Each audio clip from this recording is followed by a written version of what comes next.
कहाँ जाबे गंगा जमुना कहाँ जाबे काशी, कहाँ जाबे गंगा जमुना कहाँ जाबे काशी। हरि नाम गाले दीदी कट जाही जम के फांसी, हरि नाम गालो भैया कट जाही जम के फांसी।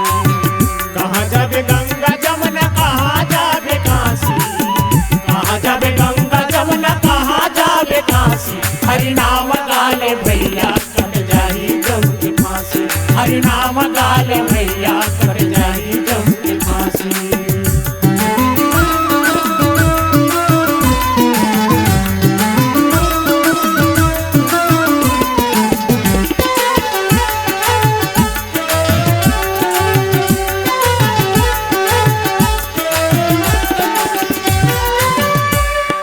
हरि गुण कहूँ के वादा करके आए, वादा करके आए।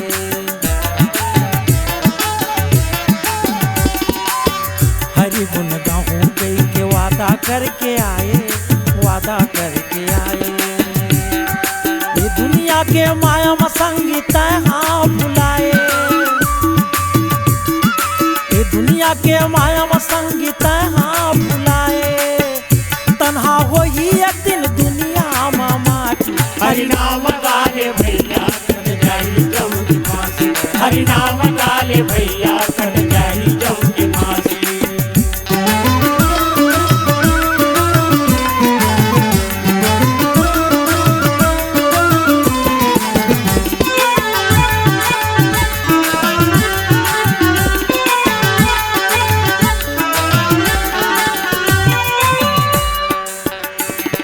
ताई के गर्भ भीतरी गिरियाला खाए, गिरियाला खाए।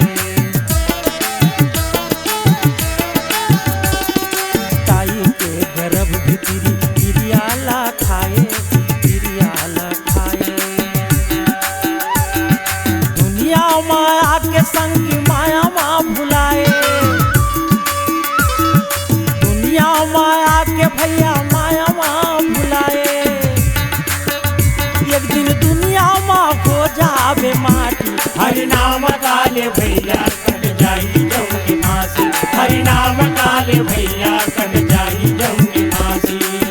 कहाँ जाबे गंगा जमुना कहाँ जाबे काशी, कहाँ जाबे गंगा जमुना कहाँ जाबे काशी। हरि नाम गाले भैया कट जाही जम के फांसी, हरि नाम गाले भैया कट जाही जम के फांसी, हरि नाम गाले भैया कट जाही जम के फांसी, हरि नाम गाले भैया कट जाही जम के फांसी, हरि नाम गाले भैया कट जाही जम के फांसी।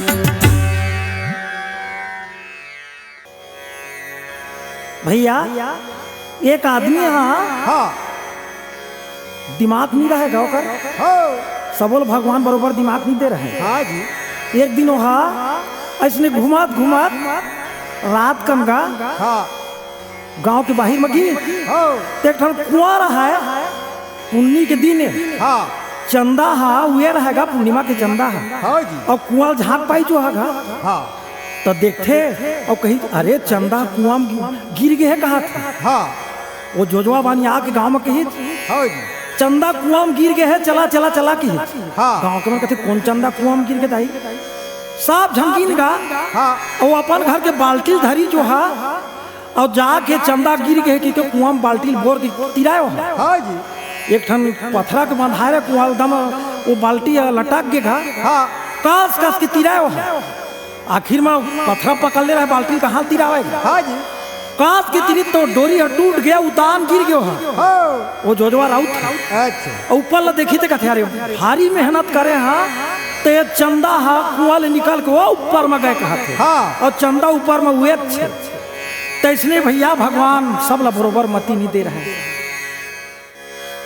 देखा सब जन रामायण सुने लाया है भैया हो दीदी हो। तुलसीदास जी रामायण में लिखते राम नाम सुंदर करतारी संशय विहंग उड़ावन हारी। हाँ ताली बजा के जयकारा लगाए बिना ककरो उद्धार नहीं हो। देखा दीदी नान नान लइकल धार का आया हो और आप सब ताली बजाना जरूरी है। आप मन देखे हो बेंद्रा ला लइकल धारा थे नाना कन और मारे जावे कतका बेल लइकल धर थे और भाग जाते मारे नहीं पाए। हाँ जी। तो इसने आप मन नाना लइका धर का ताली बजावत नहीं बनत होई हो तो थोकन खा खौरी डहार चिपक ले तो ताली बजावा तो उद्धार जरूर भगवान की ताली लगा के जयकारा लगाए माँ सब उद्धार हो जाए। बोल भक्तर भगवान की जय, राम लखन भैया की जय, शंकर भगवान की जय।